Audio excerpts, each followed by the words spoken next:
Hello and how you doing, and welcome back to Two Jagoffs. I am your host, Austin Cairns, joined here with Lucas Kuhns and the Four Horsemen. And welcome back to Two Jagoffs, and welcome to Week 5 of our NFL weekly predictions here on Two Jagoffs, where Lucas and I are going to go through and recap all the games from the previous week and predict all the games upcoming this week. Lucas, we have an amazing slate of games this week, and we had some pretty darn good games last week as well. But first and foremost, how you frickin' doing today? Frickin' frackin'. How you doing? I'm frickin' frackin' doing pretty frickin' frackin' good. You didn't expect me to say that now, did you? Not really. Well, how are you doing in all honesty? I'm doing pretty good. It's good to see you. I feel like I only see you when we're doing this now. Pretty much. Yeah. Yeah, we're both busy or something, I guess. Yeah, I know.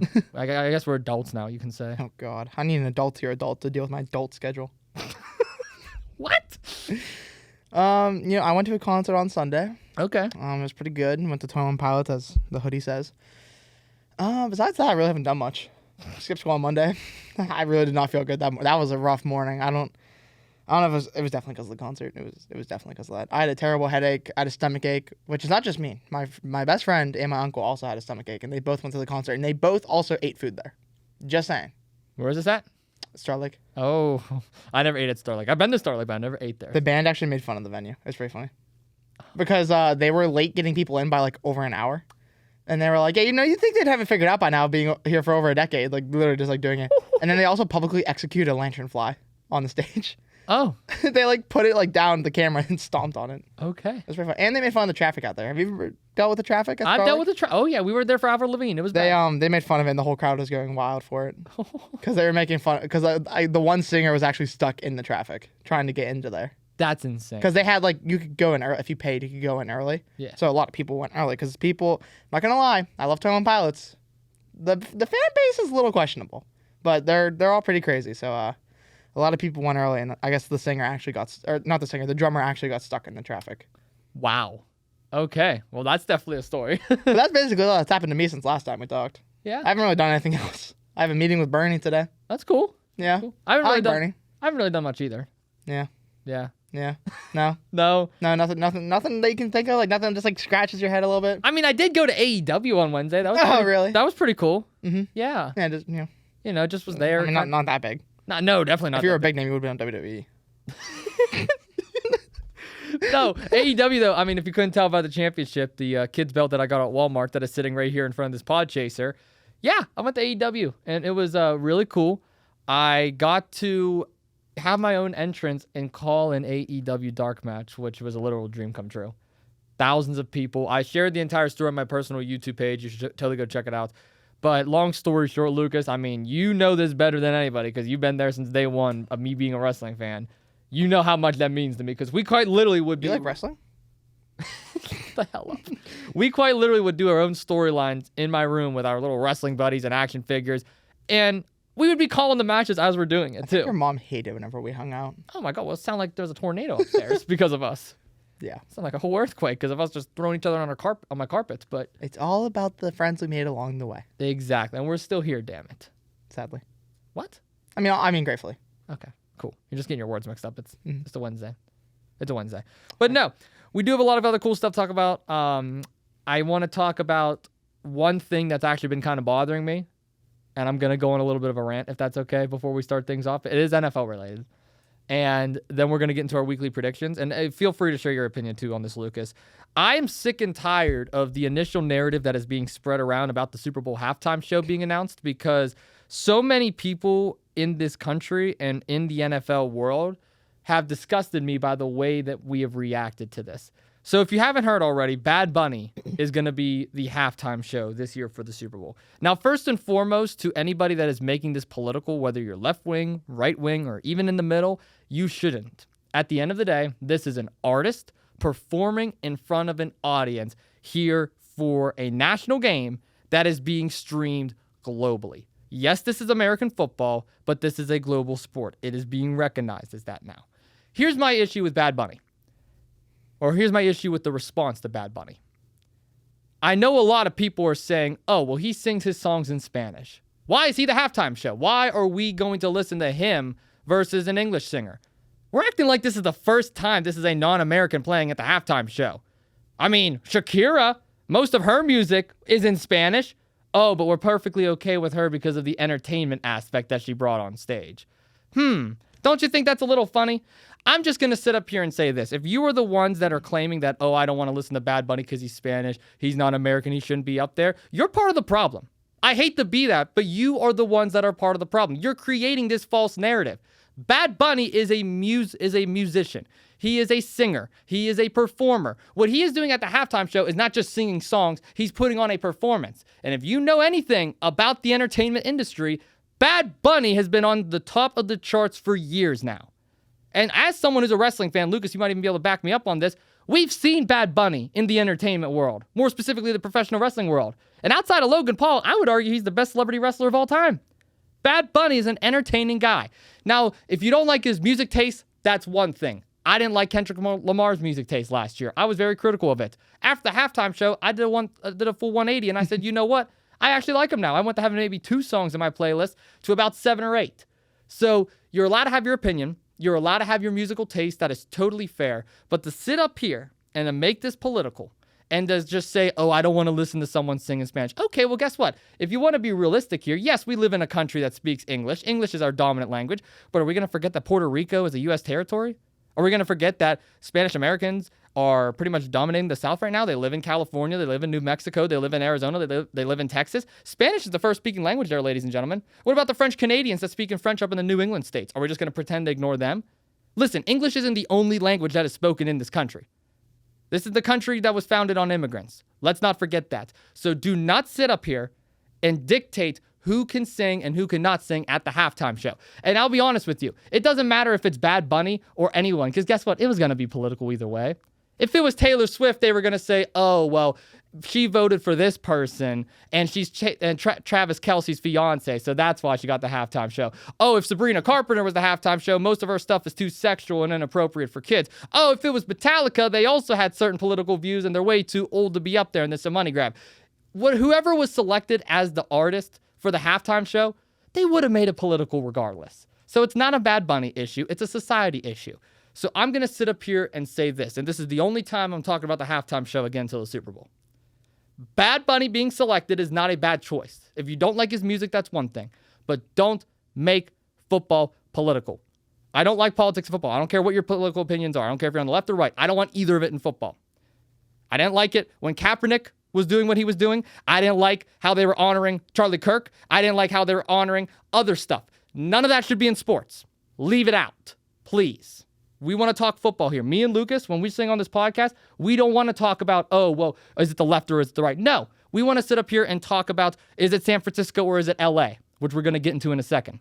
That is what football is all about. It's about bringing people together, not separating them. So stop spreading this narrative.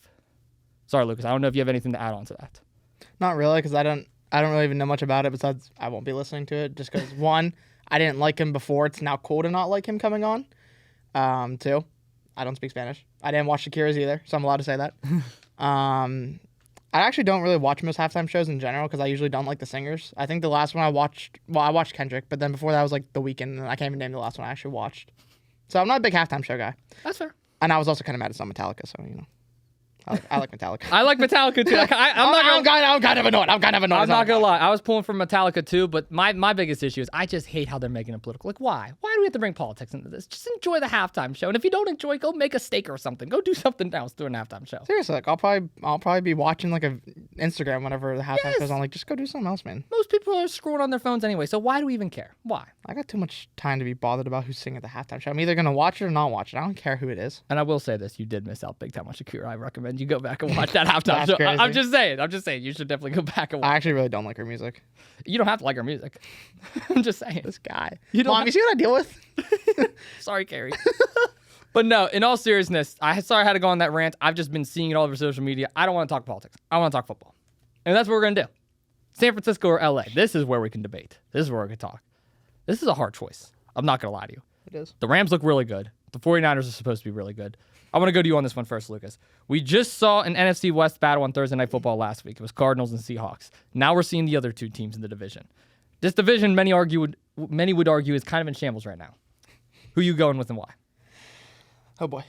Can you remind me of both teams' last games that they played? The Rams beat the Tennessee Titans 33-19. Oh, I'm sorry. No, that was week 2. I apologize. I went back a little too far. I was like, Rams lost the Eagles 33-26. They almost came back in that game, obviously.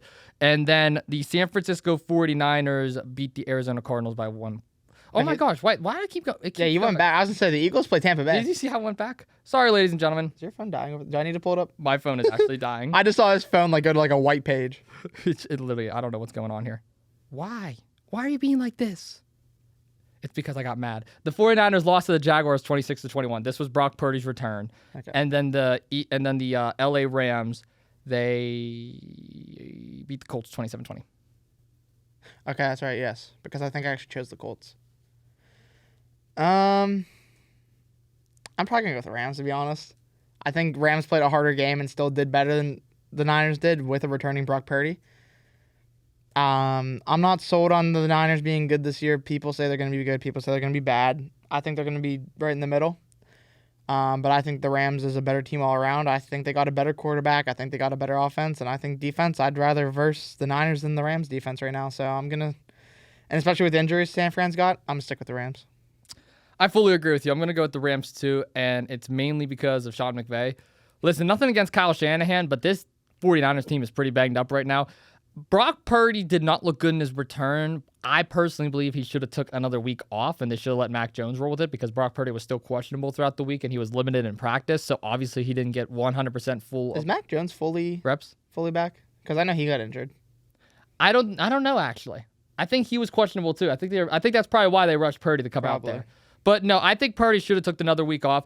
The Jaguars actually didn't look too bad, and we'll talk about them later on. But in terms of Brock Purdy and the San Francisco 49ers, I think they are going to give the Rams a slight hard time in this game just because it is a division game. We've seen it come down to the wire with these two before.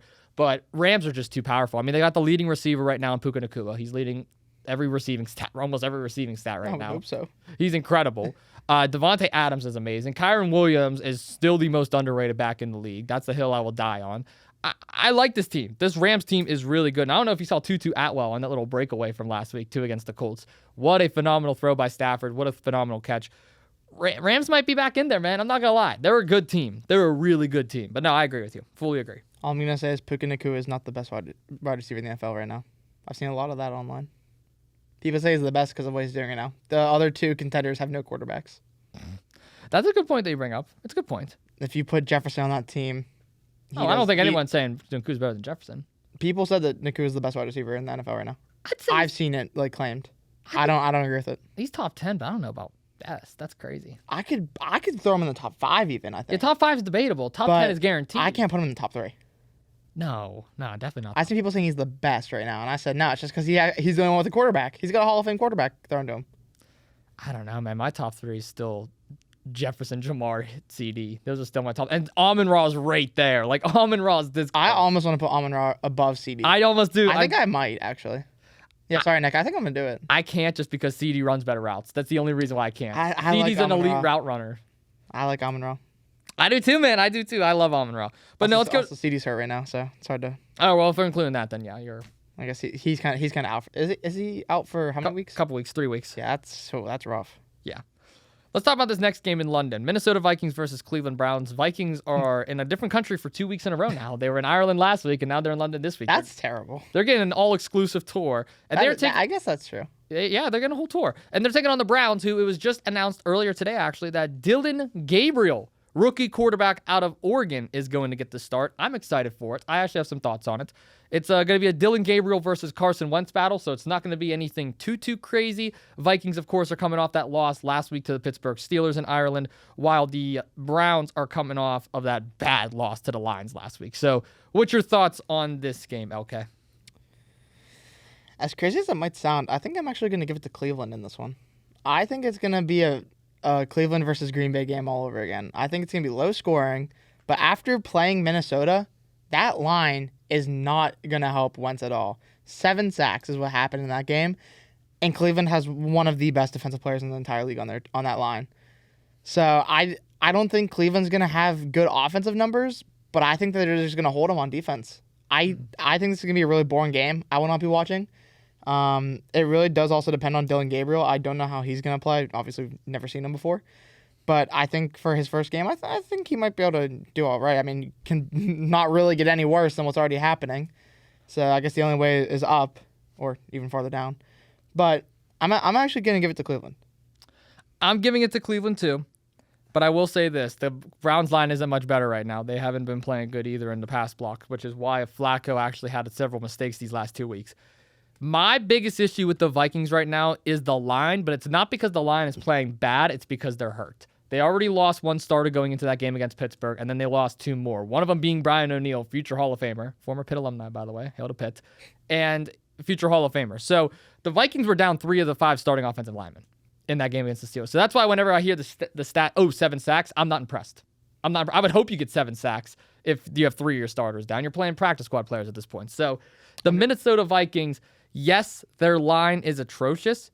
Yes, the Browns' defensive line is amazing. But I'm expecting a bit of a Jackson Dart effect in this game. You see, Jackson Dart came in for the Giants last week in his first ever start. He only threw for 111 yards. He didn't really play the best football. He looked good. He made a good running touchdown. He had a really good throw in the end zone. Him and Scadaboo was an amazing duo. But he didn't necessarily have to do much. Him being the starter kind of electrified his team. The guys were able to get behind him because there's this newfound energy. I have a feeling we're going to see that same spark with the Browns this week. All you need is to throw the rookie in, boost everybody's confidence up, and that makes the team around it better. So Gabriel doesn't have to come out here and throw for 300 yards and 3 touchdowns. He could probably have under 200 yards and still win this game. A, because that's how bad the Vikings are, and B, that's how good the Browns defense is. So yeah, I agree with you, Lucas. I got to go with the Cleveland Browns too.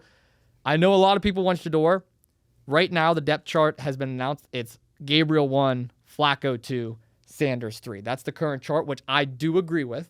It's nothing against Shador Sanders. Dylan Gabriel was the quarterback you drafted first.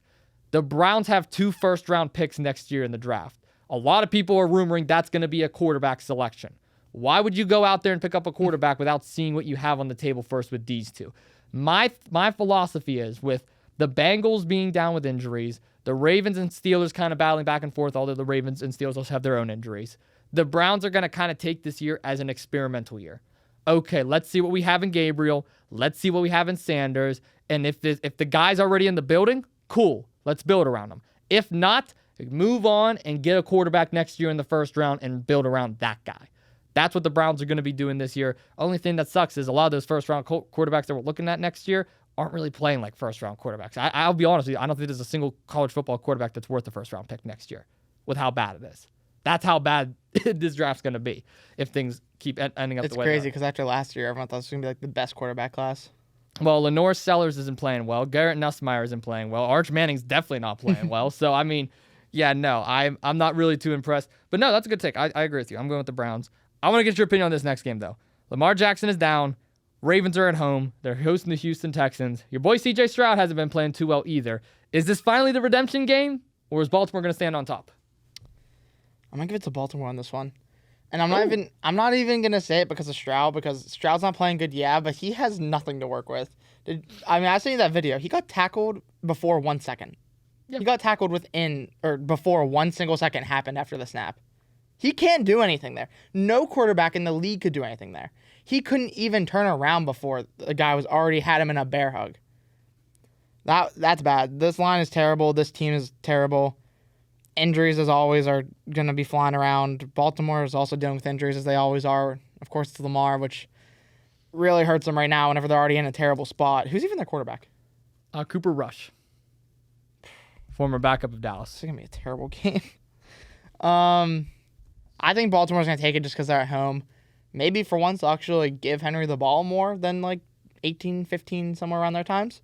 Hopefully he figures out his fumble problem and can actually look like one of the best running backs in the league in this game. But if he can't hold on to the ball and they don't run him, then I don't know what this game's going to be. This might be like a 3-3 game going into overtime. I'm also picking Baltimore. I believe that Baltimore's defense is what's going to keep them on top. I know they are down 7 key players right now, but at the end of the day, the Baltimore Ravens still have depth on this team. Cooper Rush, again, doesn't necessarily have to do much if they actually run the ball efficiently and Derrick Henry can protect the football. That's one thing. They also got Justice Hill in the backfield, who's a pretty solid second down back. I'm concerned about Houston's front line. Houston's front line is awful right now. I'm talking about on defense. Their defensive line should be amazing, but it is horrid. Their offensive line, we already know how bad that is, but their defensive line is also horrid. CJ Stroud, although the line is bad, he's also not making their best reads. He could be making some better ones. But I do like the running game that Texans has. We saw the Houston Texans establish a strong run game last week against Tennessee, which was one of the reasons why they blew them out 26-0. So I could see the Texans getting an upset in this game. I'm going more towards Baltimore, though, just because of that star power on defense. I think they're going to win the battle in the trenches. Miami, Carolina is next. Miami did get a win, finally, on Monday Night Football, barely, against the New York Jets. I still call it a loss. You still call it a loss? Because of what happened, what you're about to say next. And the Panthers got their ass kicked 42-13 against the Patriots. That's what I was waiting for. But the storyline that Lucas is waiting for me to say is Tyreek Hill went down with a very gruesome injury. That was bad. That's one of the worst I've seen in a long time. Leg literally snapped. I'm wishing Tyreek Hill nothing but the best and a speedy recovery. Stop making AI videos, too. I saw some AI videos online of it. I'm going to have to show you afterwards. I don't want to go into it on this. But long story short, a lot of people are making some pretty nasty AI videos about Tyreek Hill, and that's not right. Again, keep that kind of stuff out of sports. But regardless, the Dolphins are still trash. Tua is not a bad quarterback. That's the thing we need to get in our heads. Tua is not a bad quarterback. He's a good quarterback that's making bad decisions. That's what Tua is. Tua deserves to be in the NFL. Tua is capable of being a starting quarterback. I would even argue capable of being a franchise guy for some teams. His biggest issue is he makes a lot of dumb throws. I forget the exact play, but Ryan Clark broke it down on NFL Live, and it was beautiful the way he broke it down. It was a third down set. You had the receiver running a flat. You had another receiver running a post, and you know what a post route is, Lucas. You go as fast as you can downfield, and then you hike it. You post. And Tua had the post guy wide open. That's option A. Instead of going to option A or option B, which is your check down running back, he tried to force it into a tight window for option C, which is a tight end that's making a screen across the middle. It was Darren Waller, who, yes, keep in mind, did look pretty solid in that game, had 2 touchdowns, but he forced it into a tight window, double coverage. What happens next? Interception. You can't do that. You can't make those throws. You got to make the right throws. So I think Mike McDaniel's on the hot seat. I think he's one to be blamed for. I believe he lost the locker room. I don't think there's no returning from it. And that's going to lead to a Miami rebuild. Tua will probably be out of here after this year. Mike McDaniel will probably be out of here this year. Tyreek Hill, even though he's injured, I have a feeling he's going to be out of here this year as well. If I'm Jalen Waddle, I'm asking to be out of here. The only bright spot really in this game was A-Chain. A-Chain and Waller were the two that really looked good in this game for Miami. So I'm not sold on them yet. Yes, I know Carolina got ramrodded by the Patriots last week, but I still believe they're going to have the bounce back win. I got to go Carolina at home. As much as I hate to say it, Tyreek Hill career might be over. That's what do they say? Up to 14-month injury. Mm-hmm. Might not even be ready by week 1. A lot of players don't come back looking as good after that. I don't know. That's a long time to be away from training, and he's going to want to get signed if he's not on the Dolphins. Most teams ain't going to sign him for much after that injury. They don't know what you're going to look like. That's 14 months of no training. I don't know. That's not looking good for Tyreek. So who do you got? Oh, sorry, Carolina. Sorry, I thought I already said it. I don't know why. I had it checked down already, so I thought I already said it. No worries. Next up, we got the Las Vegas Raiders taking on the Indianapolis Colts. So I was like, why are you looking at me? I was like, are you not just gonna predict the game? Well, are we going tie like we did Dallas and Green Bay? I checked it so early that I thought I already said it. Well, the Raiders almost came back. That's the key word, almost, last week against the Chicago Bears, 25-24. The Colts lost 27-20 to the LA Rams. Now, I'm gonna say this right now. Last week when I came on 2 Jagoffs, Lucas was here in this exact same room with me. I stated that the Indianapolis Colts need to beat the Rams to prove that they are a worthy team. Well, the Colts did the unthinkable last week. They lost to the Rams and still proved to me that they are a worthy team. This Colts team is legit. I will say that. They put up a valiant effort against the Los Angeles Rams. They took Matthew Stafford, Puka Nacua, and all those guys I mentioned earlier to their limits. Here was their biggest issue, though. Adonai Mitchell. That was their biggest issue. You cannot drop that pass going into the end zone for a touchdown. You cannot give up that big play interception. You cannot give up those flags in the fourth quarter. Adonai Mitchell single-handedly sold that game away for the Indianapolis Colts. Not Daniel Jones, not Jonathan Taylor, not Shane Steichen. It was Mitchell. I do want to say this about head coach Shane Steichen, though. You cannot come in a press conference and answer questions like that either. One of the reporters asked him, is Mitchell even going to play this week after what happened last week? Now, as a head coach, you got to hold your players accountable. But at the same time, you got to defend your guys. He goes, well, we'll see how the week pans out. You can't say that about your teammates. You can't say that about your players. That's how you kill someone's confidence. So now, next time we see a Donnie Mitchell, he's going to be nowhere near as talented as he once was because he's a talented wide receiver. He's only in his second year. He's young. He's a young wide receiver. Why would you kill his confidence like that? He's a really good wide receiver. The Colts have a great wide receiver room. Alec Pierce is a good wide receiver. Josh Downs is a good wide receiver. Michael Pittman Jr. is a really good wide receiver. They got some talent. Now you're killing his confidence by saying that. So no, I don't believe the Colts are going to lose this game. I pray to God the Colts don't lose this game with the way that the Raiders are playing. Geno Smith looks atrocious. I'm just going to say that right now. The Raiders' offensive line, I would argue, is the worst in the entire league. I am not a fan of this Raiders' offensive line at all. He has no time to get the football out. And even if they did have a solid line, I don't think that's going to fix Geno's problems. Geno's making really bad throws. Honestly, the only bright spots of this offense is Ashton Genty and Brock Bowers. That's it. That's all they got going for them. So for that reason and that reason alone, give me the Colts. I'm not trying to pick every home team, but as of right now, it's all the home teams for me. I'd hate to be a Raiders fan. 10 months ceiling. Crazy. No, they're awful. Yeah, I agree with you though. That's it? Pretty much. No. There's not really much to say. The Raiders are terrible. Okay. Hate to be a Raiders fan. Well, we go to the New York Giants versus the New Orleans Saints. Say what you want about the Saints, but last week was the first week that they actually lost a not-so-close game. They kept every single game close this year so far. They did lose to the Bills 31-19. And the New York Giants, how about them Giants, beating the LA Chargers, a favorite this year, 21-18 in Jackson Dart's first ever start. It was still a pretty bad game. It was still a bad game, but Jackson Dart showed some flashes. I was impressed with the way he played. I wouldn't go as far as to saying he's going to be the best rookie quarterback that we've seen, but out of all the rookies that we really have seen play right now, he's definitely had some of the best flashes. Cam Ward looks really good too. I don't want to say that. I know they're 0-4. I know they haven't won a game yet, but like he still has to figure things out. Cam Scatterbo now though. What an angry runner. He's going to get himself hurt. I'll be honest. He's going to get himself hurt. The crayon eater himself. Listen. I love that people gave him that nickname. Hey, I'll tell you what, he's a good running back. You're probably regretting passing him up, honestly, for Caleb Johnson. But no, Cam Scatterbo is great. Jackson Dart is electric. I like this newfound passion that they have. I really do. My question, though, is which Giants quarterback are we going to see in a Bengals uniform by the trade deadline? That's what I want to know. Is it going to be Russ? Is it going to be Jameis? My question is, what do they do without Neighbors? That's another question that raises. I guess you could say they sacrificed Neighbors for a Giants win. That's what I was saying. It's once again not really a win because they lost like one of the best receivers right now. They did, but they do got some depth. Like Jalen Hyatt and Wan'Dale Robinson can play. Wan'Dale Robinson's a good receiver. I really hope they don't get rid of Winston to the Bengals. I really hope not. I love the trio.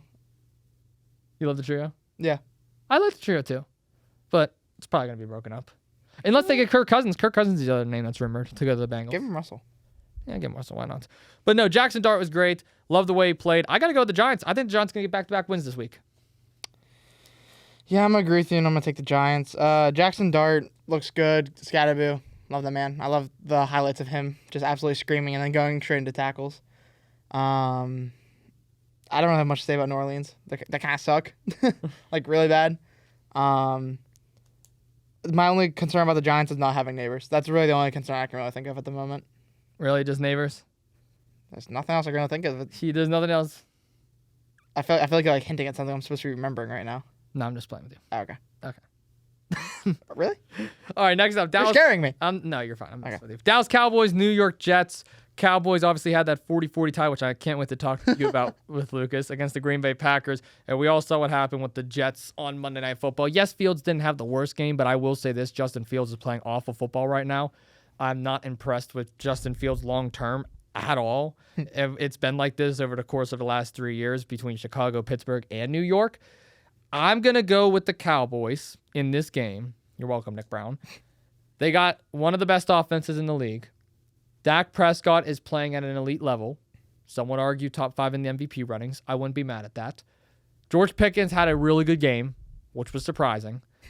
The run game has been established, and the offensive line has been pretty solid. My biggest issue is the defense. This is the worst defense in the NFL. There, I said it, and it's statistically proven. They have the worst defense in terms of sacks. They have the worst defense in terms of forced fumbles. They have the worst defense in attempts to stop the run. They have the worst defense in a stop the pass. They have the second worst defense in stopping the runs after a first down marker. They have the third worst defense in terms of yard after the catch. Dallas's defense sucks. They're awful. And I wonder why. Maybe it's because you got rid of Micah Parsons. Maybe it's because Micah Parsons is now a Green Bay Packer. We saw last week that Dallas can put up 40 points and compete with almost anybody offensively. But what is what wins you championships, Lucas? Defense. It's the defense. More specifically, star defensive players. When Patrick Mahomes and the Kansas City Chiefs were going on their amazing Super Bowl run over the last couple of years, who would you say was the best player on the Chiefs during that Super Bowl time? Patrick Mahomes. No, the answer is Chris Jones. Yeah. Chris Jones is the single reason. He was the most consistent player because let's not forget, Patrick Mahomes did not look too good in both of those Super Bowls. You want to know who did, though? Chris Jones. Chris Jones has looked good every single year they were there. What about the LA Rams back whenever they won the Super Bowl a couple years back? It wasn't just because of Matthew Stafford. No. Odell Beckham Jr. It was because, shut up. It was because of Aaron Donald. Again, defensive players win you championships. So the Dallas Cowboys, maybe if they would have had Micah Parsons on this team still, I could see them going somewhere. But since they don't have him, they are the worst defense in football. They are atrocious. They are god-awful. And I want to know how the hell Matt Eberflus still has a job. Did we forget all of a sudden what happened in Chicago last year on Thanksgiving with the whole timeout situation? Did we forget about that? Remember that rant me and you went on about Matt Eberflus? Who is that? The former Bears head coach from last year that we... that guy. Yeah, he's the defensive coordinator of the Cowboys. Oh, that's crazy. How does he have a job? Dallas Cowboys defense is supposed to be known for having great defensive coordinators. What about Dan Quinn? Look at what he's doing right now. He's the head coach of the Washington Commanders. You need to have a solid defensive core, and they don't. The good thing is they're going up against the Jets this week, and I would rather bet on a bunch of Point Park University players in a football jersey than the Jets. So give me the Cowboys. And by the way, we don't have a football team. That's just how bad the Jets are. Yeah, I'm going to take Dallas as well. My biggest concerns are pretty much what you said about the defense, and then obviously CD not being there, and if Pickens can actually have 2 good games in a row. But besides that, everything you said is pretty much what I would say, so I'm not going to say it again, but Dak did actually look really good. I will say that because I know Nick will get on me if I don't give him credit. The offense did look good, but like you said, it's the defense, so we'll see if... Hopefully it's not another tie. If you tie against the Jets, Nick, I want you to come on this podcast and publicly say 0% chance of winning the Super Bowl. To his logic, he thinks it's now 100, but... Oh, my God. Anyway, next game, we got the Denver Broncos, Philadelphia Eagles, former Super Bowl champions, the reigning, defending, undisputed Super Bowl champions, taking on a young, up-and-coming team. Broncos didn't look too good in their Monday Night Football win. Yes, it was a 28-3 win, but it was a sloppy one. And then the Philadelphia Eagles narrowly escaped the Tampa Bay Buccaneers comeback. I want to go to you first on this one, Lucas, because I have a lot to say about Philly. I don't want to take up too much time. What's your thoughts on this game? As I said, Denver didn't look great, but they did win. Philadelphia also, I did watch some of the Philadelphia game. I saw about the end of it. Tampa Bay honestly probably should have won that game. Philadelphia kind of got lucky in my opinion on that game. I think Philadelphia's the better team here. They are at home, but it's gonna be a close one, man. Denver's a good team. Philadelphia's a good team. I'm still questioning what the reason why AJ Brown is not getting the ball is. I don't know if it's a him thing, a coaching thing, a Jalen Hurts thing, but you think one of the best receivers in the league would be getting the ball a little bit more than he is. Mm-hmm. So I don't really know what the thing there is. At the end of the day, they always got they got a good receiver room in general. Jalen Hurts looks good. The running game is good. So I'm going to pick Philadelphia, but I think it's going to be a close game. And I hope A.J. Brown actually gets the ball. I disagree with you with some of you said. The run game is not good right now in Philadelphia. Saquon Barkley does not look good. The running game, the running blocking is not good right now. Their offensive line is pretty banged up. They lost Micaiah Benton, who's now a New York Jet. They lost Malta to injury, and Landon Dickerson's been on and off the field this year, so I don't know what you've been seeing, but Philadelphia's offense, specifically in terms of 10 minutes of a game. Okay. Their run game is not good right now. Here's my issue with the Eagles. They are the worst 4-0 team that I've seen in a long time. They should not be 4-0. They have not looked good for an entire football game at all this year. I mean, the second half of this Buccaneers game was awful, but the first half was spectacular. Last week against the Rams, the first half was awful, but the second half was spectacular. We have not seen the Eagles play a full game at 100% level. Jalen Hurts is doing a good job protecting the football, and that's honestly what's keeping them alive in these games. They are not turning over the football. The defense isn't giving up much either.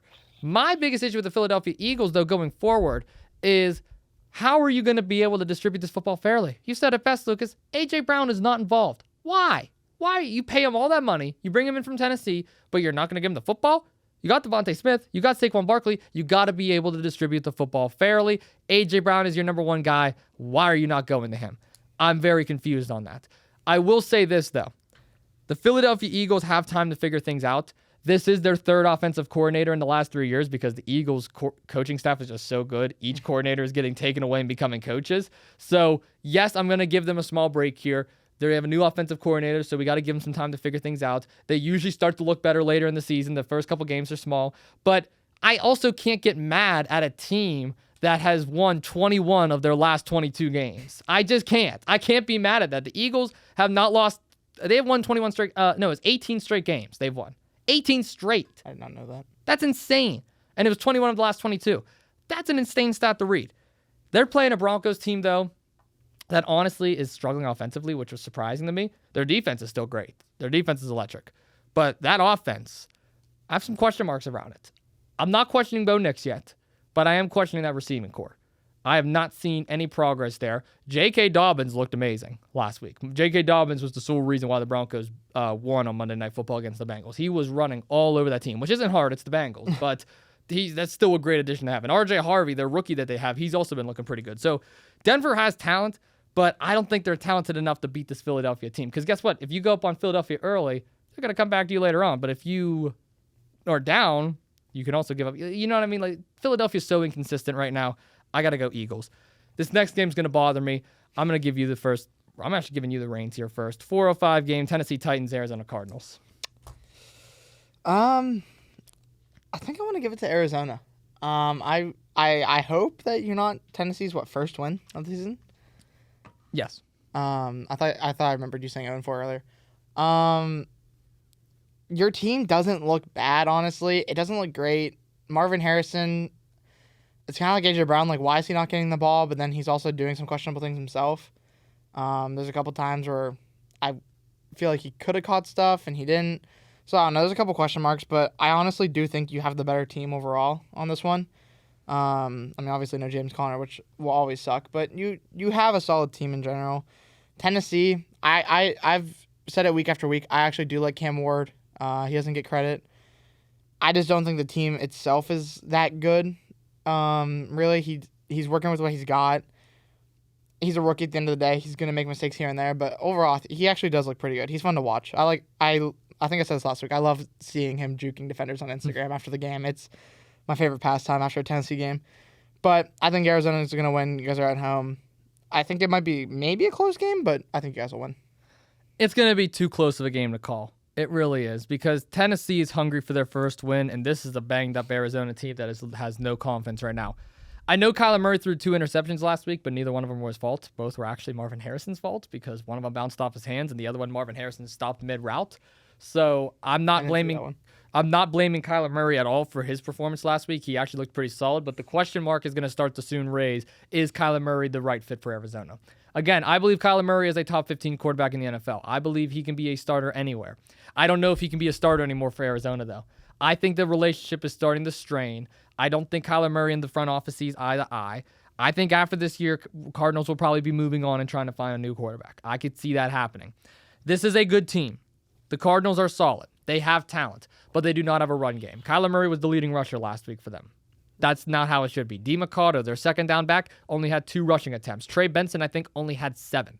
You need to run the ball more efficiently. Kyler Murray threw 41 times in that game and only completed 27 of his passes. He threw for exactly 200 yards. The Seattle Seahawks are a darn good team, and we'll get to them in a second. But I worry about the Cardinals. I worry about them going up against an explosive offense with Cam Ward and Isla Maynor and the rest of this Titans crew. I think that the Cardinals are one of those teams that's either going to be at 5 wins or they're going to be at 9 wins. They are so hard to determine right now on the scale. But it's a 4:05 game. It is home. I'm going to bite my tongue for once and give my team some credit. I'm going to pick the Cardinals too. But if you move on from Murray, who do you want to draft? I like Lenore Sellers out of South Carolina, and I like Garrett Nussmeier out of LSU. Those are my two guys. I'm not an Arch Manning fan. I made that abundantly clear on Sideline and very clear on 2 Jagoffs. I think Nussmeier has potential to be better than Jaden Daniels because of the talent that LSU, the less talent that LSU has now. Jaden Daniels had a lot of talent at LSU. Nussmeier really doesn't. And I believe that Lenore Sellers has potential to be one of the best dual threat quarterbacks in the league. He just got to get better at passing the football. He's more of a run dominant guy, which in all honesty would fit perfect in Arizona. You don't want Drew Aller? Absolutely the hell not. No. I'd rather have Goop throw me the football. No. No. No. On that note, here's actually my game of the week. We got the Tampa Bay Buccaneers, Seattle Seahawks. Listen, Seahawks are a good team. They're a really good team. Sam Darnold is continuing to prove the narrative that it's not the Viking system. It's that he's that damn good of a quarterback. I believe Sam Darnold is a top 10 quarterback in the NFL. I do. Name me 10 other guys that's better. You can't. Sam Darnold is in that top 10 group, and that'll be a different discussion for a different day. You can say the same thing about Baker Mayfield, though. Baker Mayfield's right there in that top 10 with Sam Darnold. Baker Mayfield makes some decisions at times that makes me scratch my head and wonder what the hell are you thinking right now? But he has that Big Ben mentality where, okay, I might heave it downfield, but guess what? I'm going to throw you off and get in your face. That's the kind of player Baker Mayfield is, and that's the kind of player you want in your locker room. That was the one thing I respected about Ben, and that's something I see in Baker Mayfield. Last week, though, against the Philadelphia Eagles, I made the claim that they were going to win due to the fact that they're in Philly's head. They almost came back against the Philadelphia Eagles. They put in a really good game. So I'm not ready to pick them just yet. I see this is where the Tampa Bay streak of losing starts to begin. It's only going to last a couple weeks. I am going to pick Seattle at home in the upset. I have an upset for this game. But Emeka Ibuka is my offensive rookie of the year. I said it since week 2, and I'm going to continue to say it. My golly, he is incredible. He made you say my golly. My golly. That's freaking fracking crazy. It's freaking fracking golly crazy, LK. Holy. Well, jeepers me, I'm choosing Tampa Bay. Sweet mother, slap my knee and call me Sally. I am picking the Seattle Seahawks. No, I think it's going to be a really close game. Honestly, I could see Seattle winning. It's a 50-50 game in my opinion. Yeah. I like Baker. I like Ibuka. I like this team in general. Mike Evans is still out, correct? Yes. Yeah, that kind of sucks for the team. How long is he out for? A while. Yeah. I didn't know if you knew how many weeks. No. That's obviously a big loss. Man, this might be the first time he doesn't get 1,000 yards this season. Damn. I'm going to choose Tampa Bay. I like the team a lot. They have a pretty well-rounded team overall. They do. They're pretty good on all sides of the ball. They're not great on all sides of the ball, but they're good on all sides of the ball, I feel like. They also struggle in road games. That's my biggest issue with them. That's why I also kind of pick Seattle. That's why I don't want to say they're great on all sides, because they do have their own struggles. Yeah, they also have 2 of their pass rushers down, too. I should have probably mentioned that. And Seattle has 2 pretty dominant, heavy running backs. So that's kind of a worry for me. Darnold doesn't even really need to do too much this week. He can just kind of sit in the backfield and play action. He'll be fine all game. Well, hopefully, for my sake, Ibuka and Baker can carry this team to a win. I like Ibuka, though. I really do. I really do. I give credit all the time. I love the receivers that Ohio State produces, but I can't stand the quarterbacks. So are we thinking like 50-plus points for Detroit this game? I was just about to say, Lions versus Bengals. Give me the Lions. I don't want to talk Bengals until they get a quarterback. Are they like resting starters this week, you think? I would hope. Like Goff and Ramon Ross. I think Dan Campbell's going to run up the score. We might see a 70-point game this week. You know, any other head coach would probably actually would be resting starters after like the second quarter's over. Dan Campbell's going to play them until there might be 1 second on the clock. They're throwing a Hail Mary downfield. Dan Campbell's going to play this game like he's playing a game of Madden. Let's be honest. Dan Campbell would love Cam Scatterboo. Yeah, I'm choosing Detroit as well. Okay. I mean, I thought that was like kind of implied by like the 50-point question, but Washington Commanders, LA Chargers. I'm actually picking the Chargers in a bounce back at home. I know Jaden Daniels will be back soon. I don't know if it is this. Is it this week or is it not? I don't think so. Even if Jaden Daniels came back, I'm actually still going to pick the Chargers. Yes, they lost to the Giants last week, but I believe that was a fluke game for them. I think they're going to be right back in it. Justin Herbert still looks great. The offense looks great. Jim Harbaugh has done a really good job at changing the culture here, which is why I'm going with the Chargers. I'm also choosing the Chargers. If Jaden Daniels was back, which I don't think he is, I'd maybe choose Washington. I probably have to think about it a little harder, but without Jane Daniels, I don't see a way Washington wins this game personally, so I'm going to pick the Chargers. Next up, we got the New England Patriots, Buffalo Bills, AFC East primetime action. I know the Patriots haven't been good for a couple years, but I think this is going to be a solid game. The Patriots did put up 42 last week. Bills put up 31 in their win against the Saints. I still got to go with the Bills. Josh Allen is the front runner for MVP right now as it goes because he has been playing lights out football. He has not been inconsistent at all. He's undefeated. Buffalo is going to be one of those teams that we talk about in the playoffs. Is this finally the year they can get over the hump? Again, it doesn't matter how good or how bad the Chiefs are. Until the playoffs come, that is when we can assess whether or not the Bills are actually legit or not. But as it stands at this current point in time, I have no reason to complain at all for this team. Let's see how the Bills play out. I got them winning this game, but don't be surprised if the Patriots give them a hard time. I think the Patriots will give them the hardest time yet this year. I'm choosing Buffalo as well. They're one of the most dominant teams in my opinion right now. They're a team that can go out there and you can confidently say they're most likely winning the game.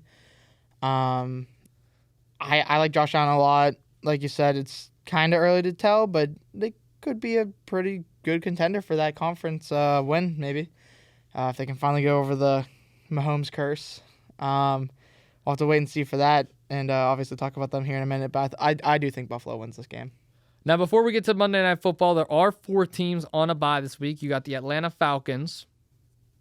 You got the Chicago Bears. Why'd you look at me so long? Because it's the Falcons. Oh, okay. We both have problems with the Falcons, as always. The Green Bay Packers and the Pittsburgh Steelers. I mean, we'll talk more about those teams as we go into it next week, but the game that a lot of people are excited for is actually the Monday Night Football game, the Chiefs and Jaguars, because for the first time in about a year, we've actually seen flashes of what the former Kansas City Chiefs used to look like. Now, yes, the Ravens were banged up last week, but let's not forget they have depth. I think a lot of people were overreacting with the Chiefs. I'm going to be the first to say it. I think the Chiefs are just as legit as they were last year and just as legit as they were 5 years ago. Listen, this is Patrick Mahomes and Chris Jones and Travis Kelce and Andy Reid that we're talking about. All of them looked good last week. None of them showed signs of slowing down. They got back Xavier Worthy, which, say what you want about him, he makes that offense better. And with them also getting Rashee Rice back in the near future, I'm just here to tell you right now that this offense is going to be much better than we were expecting. Juju Smith-Schuster looked really good last week. The Chiefs' biggest flaw is their run game. Pacheco is not running good football. Kareem Hunt is not running good football. They need to establish a better run game to open up that pass game for Mahomes. Even without a run game last week, Patrick Mahomes still lit up the field. The defense also showed up. Love the way Spagnuolo is calling it. I think it's still too early to say the Chiefs dynasty is over because how can you say it's over when they just lost the Super Bowl? Yeah, they were there, but they lost, but they were just there. Patrick Mahomes has been in 5 Super Bowls and has won 3 of them. So it's hard to say that the Chiefs dynasty is over.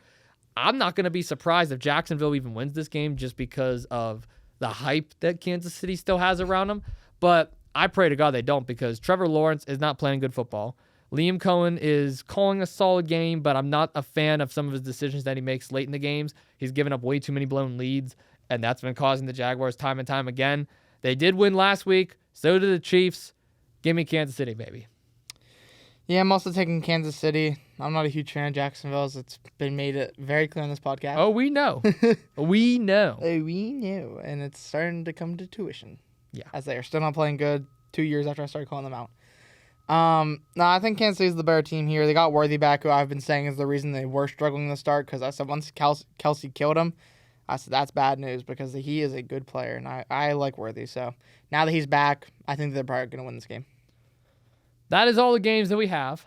I usually like to end off things doing my little pit talk, but in all honesty, after I saw that Louisville game, I wanted to cry. So no, I'm not talking Pitt football this week. I am protesting. Here, I'll talk about something Pittsburgh-wise. Okay. Since we're not talking about the Steelers, I'm not going to cover most of that game because I don't have much to say besides what's already out on Instagram. But Big Boy Benton had a very good game, and no one's talking about it. So congratulations, Big Boy Benton. All right, well, Lucas Kuhns has given his flowers to Big Boy Benton. And Broderick Jones, you had a decent game, but I'm still watching you. There are some other news in the Pittsburgh world we can cover real quick. How about the Pittsburgh Pirates bringing back Don Kelly? That's some big news. Yeah, I saw he got extended. I didn't see how much he's getting paid or how many years it is, but I saw he got extended. And not only that, we also are bringing back Sherrington still. I don't understand why. And also that we are getting rid of our pitching coach and our third base coach, which raises the question, why are you not getting rid of the bullpen coach? You're telling me you're going to get rid of the pitching coach who was responsible for giving the Pirates the 7th best ERA average in the Major League Baseball last year, but you're not going to get rid of the batting coach who was the one that had one of the worst batting averages this year. That's what you're doing? That's what we're seriously doing. We're getting rid of the pitching coach? Tell the team, Bob. The pitching coach? We had one of the best pitching in baseball last year. Why are you getting rid of the pitching coach? We have one of the best pitching this year. Oh, that's what I meant. That's what I'm saying. But, well, the year's over for the Pirates. But Bob. It's ridiculous. Why? Why are we getting rid of them? Makes no damn sense at all. Get rid of Sherrington. I don't watch the Pirates anymore. I'm gonna be honest. I didn't watch a single game this season. Like I never turned on. Like I might have been at a restaurant where it was on. I never once turned on a game this season. Yeah, no. I don't care about watching it anymore. I waste my time on it. I'll be honest. Well, before we end things off on Two Jagoffs today, there's a couple other topics I want to talk about with you today, okay? Because we're not at that hour mark yet. Also, this is not our merch, by the way. I just got this at Giant Eagle. Yeah, it's a nice hat. Go to Giant Eagle, any of your local Giant Eagles, and find yourself a little Jagoff shirt. Just do not say that I went there because I'm going to get copyrighted. Yeah, we probably will. We probably will. Well, as long as you don't put a 2 on it, you're good. I'm going to draw a 2 on this. Okay, do it. Here, Steve has a pen, write a 2 on it. Yeah, exactly. But no, Keith Palo was our most recent interview. It was a crossover with Nick Brown, Steel City Commuters, Two Jagoffs. What was your thoughts on that interview? We usually talk about the top of the episode, but I had a little rant I had to go on earlier. Sorry, listener. I'm gonna be honest. I didn't finish it yet. I am slightly slacking on it because I really haven't been doing too much outside stuff at work, and that's usually when I catch up on everything. I did listen to probably just over the halfway mark of it, so I will say it sounded pretty good so far. Keith sounds like a pretty cool guy. Please lower my tuition rate. Out of his jurisdiction, but okay. You met Dean Palo. I did. He was nice to me. He was cool. I don't really like. I sound like a dad here. I don't want to say too much because, like I said, I've only listened like just over the halfway mark probably. But so far, it sounds like a pretty good episode. So it was a fun one. I didn't like being rushed. CityCast. Oh, I'll say it. CityCast. Yeah, they rushed us. I mean, I called him out on Steel City. I would happily call him out on here too. I mean, I personally believe it is disrespectful that a student who pays tuition to be here, which funds this entire room, has to wait for attendance because they are going over their time. Meanwhile, we requested our time months prior, knowing that we're going to be in here at that time. I believe A, it's unprofessional, B, it's rude, and C, it sets the standard very low for what you expect in the real world. So I'm not going to bash the CityCast people respectfully because they were nice to me, but they were a little adamant about staying in this room to get what they needed done, acting like their podcast is better than mine, their show is better than mine, their brand is better than ours. And I'm not saying that our podcast is anywhere near as good as theirs or any other podcast out there. But again, at the end of the day, you have to draw the line of respect. If we book this room at 12 o'clock and you're still in here at 12:05, there's an issue. If LK booked this room at 11:30 and he only has it till 1:30, but he tries to stay in here till 2 o'clock and there's another podcast coming at 2 o'clock, there's going to be some issues there. Obviously, I know you never did that, but you cannot exceed your time. It's called respect. You have nothing to say? I mean, I already cut him out. I mean, like, there's not really much else to say. Like, you kind of said it all. I know. I mean, they stayed in over their time. I don't know. I mean, yeah. But no, it was still a really good episode. At least they were respectful about it. I mean, it was kind of annoying whenever they asked like 3 separate times to keep coming back in here after we already gave them more time, and they literally saw our guest standing there. What did I say in the hall? I think I said like absolutely not. You said, "Oh, definitely not." Oh, that's what I said. Because like we were literally standing there after we already gave them 2 more permissions to stay in there. They came out for a 3rd time as we're standing there with the dean, saying, "Hey, can we have 10 more minutes?" Oh, definitely not. Maybe it was a little rude in hindsight the way I reacted, but I mean, you already gave them 2 more extensions. Plus, the 2nd time they saw our guest standing there, and the 3rd time our guest was still standing there with us. Yeah, like that. Like you're not just wasting our time; you're also wasting our guest time. That's where I drew the line. That's where I got mad, and I do apologize if I came off a little rude. But I mean, at the end of the day, again, I'm standing up for you and your time. I'm standing up for my time, and most importantly, I'm standing up for our guest time, who's taken time out of his day to come down here. One of the most important people at Point Park, by the way. Yeah. One of the dean of student affairs, the dean of all students here, the vice president of student affairs, the dean of us, me and you, them too probably at one point if they were students. I don't know if they were or not, but no, it just goes to show You got to have respect for others. And I do want to make some couple announcements about upcoming weeks on here because I actually have to apologize. I've been lacking on preparing stuff and having people cancel on me left and right. So this week on 2 Jagoffs, we are changing things up. Weekly predictions are not going anywhere. My dad, unfortunately, was at a funeral this week, so he was not here. LK will be back as much as possible. I'm going to try my best to steal you from class. Don't tell any of your professors I said that. And we're going to make as much content as we can. Interview Sunday is not going anywhere. This week, we had to do a bit of a 180. I'm making a special announcement. I don't remember if I marketed it as a wrestler or not, but it is not going to be a wrestler this week. We are having my good friend Jake Bell on, which I'm excited because I wanted to get Jake on in November, but I reached out to him a little sooner because I wanted him to come on because A, I desperately needed a guest again and didn't want to have to pull a last-minute episode out of my ass, and B, because I wanted to complete the trifecta of sideline producers. There's Matt Palangi, Bryn Rees, and Jake Bell. We had Matt on. We had Bryn on. I think it's only fair that we give our man Jake some credit too when we bring him on. He's one of the more notable people. I know you had a really good experience meeting Jake as well too. He was one of the most nicest people that you could ever meet. Down to earth, very respectful to you and your first impression here. But he also is a podcast host himself as well. So we're gonna have a little bit of a crossover kind of.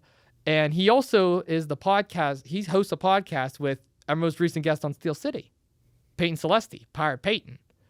And that episode just came out yesterday. So I want to get your thoughts on that. What do you think of all these crossovers? Okay, you think that's pretty cool? It's a lot of crossing and overing.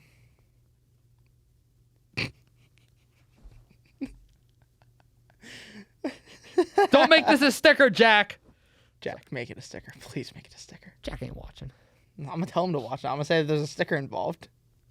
Mr. Jack Dean. Jack, you can make that face a sticker too. Make that a sticker too, Jack. Make it all a sticker. Jack, can you make a sticker for every minute of this? How many minutes? Can you make 57 stickers? I could kiss Goop and he can make that a sticker. Leave my Torseman alone. Here, Jack, you want to make this a sticker? Ready? There. I don't even know what to say anymore. Make it a sticker, Jack. I feel like my toys just got violated. Sorry, Goop. Oh, that's even worse. What am I doing? Give some minor. No, you can't say that, bro. Bro, no. Absolutely the hell not. No Torseman are hard in the making of this video. No goops were harmed. No goops.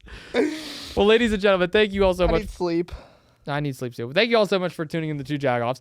Don't forget, Day of Giving, Wednesday, October 29th. Lucas is probably sick and tired of me saying it by now, but it is our live charity podcast. We're raising money for students to help out. It's from 5 to 7. Ticket prices are soon to go on sale. If you're a student, you get in for free. Show up at 4 o'clock for happy hour. You get 1 free drink if you have an ID, and you have a chance to network and meet with former Point Park alumni and some others within the I may be working there. Pittsburgh region. LK just figured out he may or may not be working there. We have an entire video crew behind the scenes, so I hope you do. I hope you get that experience. It'll look great on the resume. But you all are amazing. Thank you for dealing with mine and LK shenanigans for such a long time. I tried my best to stretch out to the hour mark, but I think we're going to end it off right at 59 minutes. LK, you got any final words you would like to leave us with the 2 Jagoffs audience? It's been fun.